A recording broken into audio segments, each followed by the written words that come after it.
Isa ka bang PWD or person with disability? Alamin ang mga benepisyo at mga privilege na inyong matatanggap.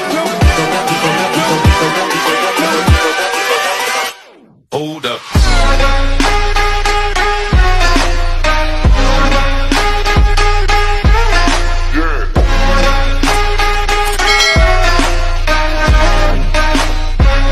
Hello mga ka-vlogs! Saan ka mang dako sa mundo? Welcome dito sa aking YouTube channel. And kung bago ka pa lang dito and nais mo ang mga informative content na andito po sa aking YouTube channel, ay maaari nyo pong i-click ang ating subscribe button pagkatapos mong mapanood ang video na to. And hello nga pala sa ating team Facebook, no? Kung sa Facebook po kayo nakapanood ng tutorial video na ito, ay paki-follow naman po ang ating official Facebook page.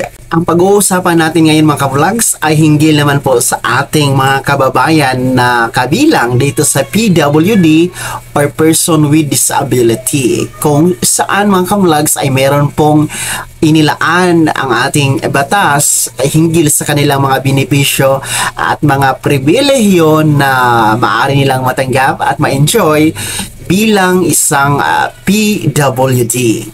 Kagaya po ng ating mga senior citizen dito sa Pilipinas, napakarami din po mga benepisyo and pribilehiyo ang inilaan po ng ating batas dito sa ating mga person with disability. Ayon po yan sa Republic Act 10754, ay tinatawag natin na an act expanding the benefits and the privilege of the PWD dito sa Pilipinas. So ngayon mga ka-vlogs ay ating i-discuss one by one ang iba't ibang mga benepisyo nga na maaari pong ma-enjoy ng ating mga person with disability. Una-una sa lahat mga ka-vlogs, no, ito namang mga PWD na ating mga kababayan ay hindi lang po sa tinatawag natin na physical disability, no, yung mga kapatid natin na nawalan ng mga iba't ibang parte ng katawan or kulang yung iba't ibang parte ng katawan. So meron din pong mga able considered person, yung mga tinatawag natin na walang pandinig, no, hindi po nakakarinig, wala pong sense of smelling mga ka-vlogs, no, hindi po sila nakakaamoy. Ayan, considered as PWD po yan sila, no.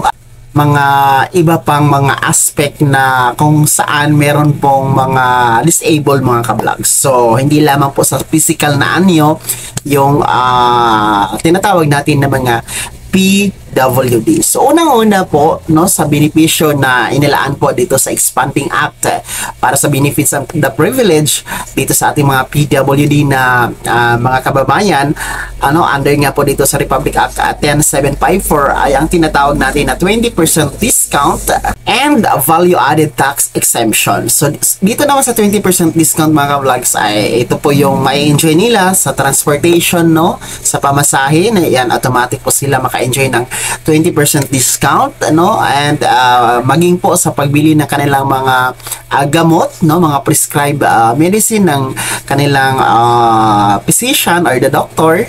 20% discount din po sa kanilang pagkain kung sila po ay kumakain sa restaurant, no, chicken sa hotels and mga amusement park mga ka-vlogs. Ayan, meron po yan silang 20% discount na pwede nilang ma-avail mga ka-vlogs. Pangalawa po ay meron po silang 5% discount para sa mga necessities and commodities mga ka-vlogs. So ang ibig sabihin po nitong 5% discount dito sa necessities and prime commodities ay halimbawa po nito ay magbibigay po ng 5% discount para sa kanilang water bill. Yan, sa mga babayarin ng tubig mga ka-vlogs. Pero kailangan po ang bill ng kuryente o ang metro ng kuryente and tubig mga ka-vlogs ay nakapangalan po sa PWD or persons with disability, and kailangan po ang kanilang kilowatt na makonsume per month dito sa tubig ay hindi po lalagpas sa 30 cubic meters, and para naman sa kuryente ay hindi dapat lalagpas sa 100 kilowatt buwan-buwan para po sila magkaroon ng 5% discount sa water and light and na bill. And of course, kasali din po sa 5% discount dito sa kanilang necessities and prime commodities ang kanilang grocery, no? Ang kanilang grocery, kung bibili po sila ng kanilang mga pangangailangan, ayan, may 5% discount na dapat ibigay po ng mga department stores, mga groceries, mga ka-vlogs, mga grocery stores, kumbaga, no? Para sa ating mga PWD na mga kababayan.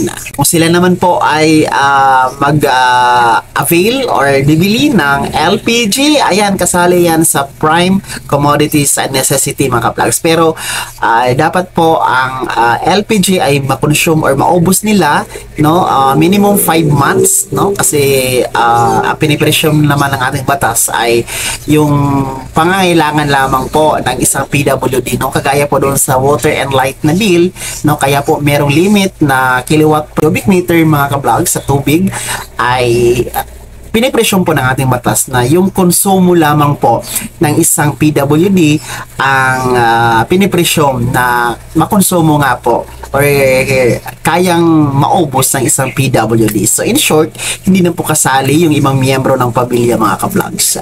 And kasama po sa benefits mga ka-vlogs, no, kasama po sa IRR na inilabas nga hinggil dito sa expanding act dito sa benefits and privilege ng ating mga PWD na mga ka-vlogs dyan ay ang mandatory coverage po para sa SSS, GSIS, PhilHealth and Pag-ibig. So, sinasabi po ng ating batas na once na ang isang tao ay kasali po sa PWD or may persons with disability mga vlogs ay mandatory po, no? Mandatory meaning po automatic po na makakover po sa SSS, Pag-ibig and PhilHealth. So in short, ang gobyerno po ang magbabayad ng kanilang premium monthly contribution sa SSS, Pag-ibig and PhilHealth and para ma-enjoy nila ang mga benefits sa pagiging miyembro po.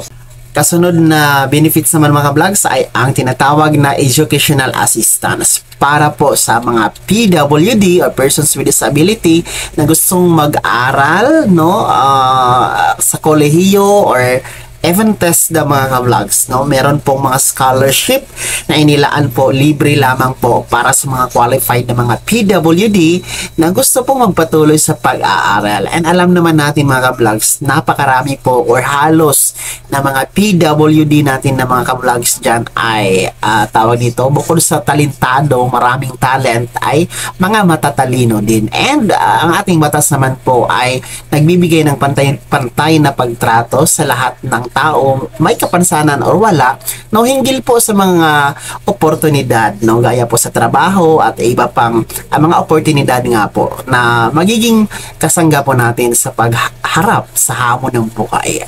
Kasunod na benepisyo ay ang express lanes para sa mga PWDs. So automatiko na po yan mga ka-vlogs, no? Kaya po na-enjoy natin mga senior citizen, mga pregnant na mga kababaihan, no? Ang mga PWD din po ay mandatory din po silang maka-avail ng mga courtesy lane. Ibig sabihin ay mauuna po sila sa mga pila mga ka-vlogs. Kaya kung meron man pong mga PWD nakasabay natin sa mga transaksyon, ayan, dapat po tayong mag-giveaway mga ka-vlogs. And alam naman po ng mga agencies, no, mga opisina na pag may mga PWD na kailang mga kliyente ay automatikong inuuna po yan mga ka-vlogs, no? Gaya po sa pagkuha ng passport, ayan, halimbawa po niyan. Hindi na po nila kailangan magpaset ng online appointment. Pwede po ma-avail ang courtesy lane or direct po silang pupunta sa DFA para mag-apply ng passport. And maging sa mga transportasyon mga ka-vlogs noon, nararapat lamang po na ang mga PWD ay meron pong nakalaan na upuan para sa kanila. Kaya kung mapapansin nyo sa mga jeepney, sa mga bus, ayan, meron talagang usually nasa transit or nasa unahan na upuan ang inilaan para sa mga PWD. Para sa ganon ay hindi naman po sila mahihirapan sa kanilang tawag nito, pagbiyahe, no? And kasunod na benepisyo mga vlogs ay meron din po silang mga free health consultation. Hingin sa kanilang hospital bill ay pwede po silang maka-avail ng 20% discount mga ka-vlogs. And meron din tinatawag na city or municipality specified PWD benefits. Ito po yung mga city or mga municipality na meron pong inilaan na mga benepisyo, mga programa para sa kanilang mga nasasakupan na miyembro po sa person with disability. So, meron po mga city or mga LGU na naglalaan ng monthly pension para sa kanilang mga PWD constituents, no? Halimbawa nito mga kablogs sa Manila City, kung saan ay naglalaan po sila ng 1,500 pesos na monthly allowance ng kanilang mga constituent na mga miyembro ng PWD. So, mga per LGU, meron yung mga specified na benefits na or programa na binibigay ng mga LGU mga vlogs. Mas mabuti makipag-ugnayan po kayo sa inyong mga respective na mga LGU. And magandang balita nga pala, no, mga ka-vlogs, para sa ating mga persons with disability dyan, dahil meron pong pinopropose na bill, no, dyan sa Kamara, itong House Bill 8223, kung saan naglalayong magbigay ng monthly allowance or pension para sa mga PWD na mga ka-vlogs natin dyan. Ito po ay nagkakahalaga na 2,000 pesos per month. So, napakalaking tulong ito para sa ating mga persons with disability. 2,000 per month ang allowance na pinopropose ngayon na itong House Bill 8223, no?